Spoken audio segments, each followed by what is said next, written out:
நோம்படை உண்டாக்கிறதுக்கு பச்சரிசியை மாவாக்கி விட்டு இப்படி கோலம் போட்டால் வரணும், அது மாதிரி வறுத்துக்கணும். இன்னொட்டு அதுக்கு ஒரு மாவுக்கு ஒரு வெல்லம் போடணும். மாவை ஒரு கிளாஸ் வெள்ளத்தில் திளைக்க விட்டு அதில் வெள்ளைப்பயிறு வேவிச்சு வச்சுக்கணும். தேவையானதை எடுத்துக்கோங்க. வெள்ளைப்பயிறு வேவிச்சு வச்சுக்கிண்டு சக்கையும் நறுக்கி வச்சுக்கணும். அதுக்கு வேண்ட வெல்லத்தை போட்டுவிட்டு வெல்லம் திளைச்ச உடனே அந்த வேந்து வச்ச வெள்ளைப்பயிரும் சக்கையும் அதில் போடணும்.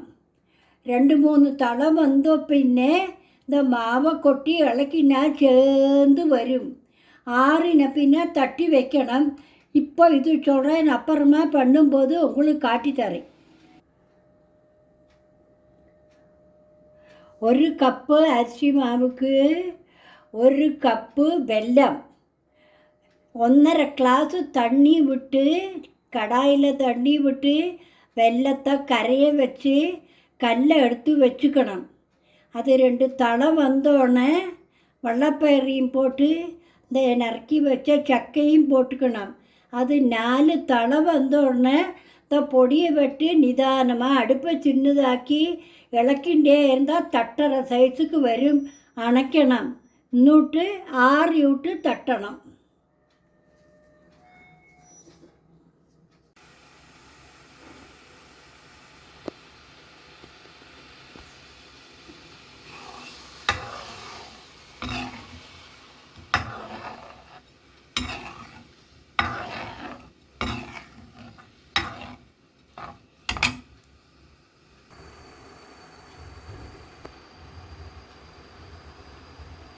நான் கரெக்டாக தண்ணி விட்டுருக்கேன்.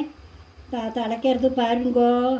அதில் இப்போது அதை வேவிச்சு வச்ச வெள்ளைப்பயிரை போடுறேன். கேரளாவில் நாங்கள் சக்கையை நறுக்கி போடுவோம். சக்கையை பொடி பொடியாக நறுக்கியிருக்கேன். பலாப்பழம் அதையும் போடுறேன். ரெண்டும் ஒரு 10 மினிட்டு திளைக்கட்டும். வெல்லத்தோடு வாசனை போனோம். ஒரு 10 நிமிஷம் போயிடும். அது கழிஞ்சு பொடியை போட்டு இலக்கிக்கலாம். அதை திளைக்கிறது பாருங்க. மாவு வறுக்கிறது இது அப்படி கோலம் போடுற மாதிரி வரணும். பாருங்கோ, சேர்ந்து வந்திருக்கு பாருங்கோ. இந்த சைஸில் வந்தால் அணைச்சி விடணும்.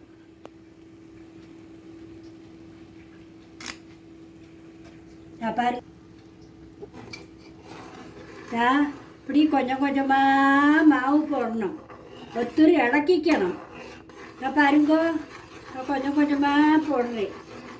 இல்லாட்டா உங்களுக்கு கட்டை தட்டும்.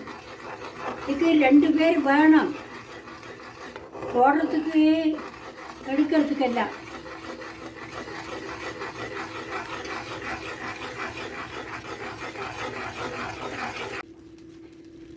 கலரி முடிச்சாச்சு பாருங்கோ.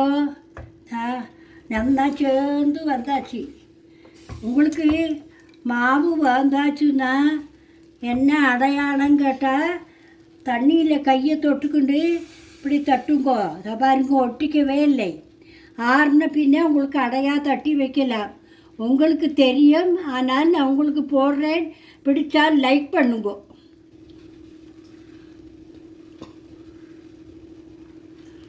தட்டி உங்களுக்கு தேவையான அளவு தட்டிக்கிண்டு இட்லி தட்டில் வச்சுவிட்டு ஹையில் 5 நிமிஷம் வச்சு பின்னே சிம்மில் ஒரு 10 நிமிஷம் வையுங்கோ.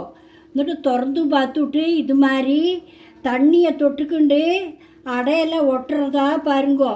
அதுதான் வேந்தத்துக்கு அடையாளம்.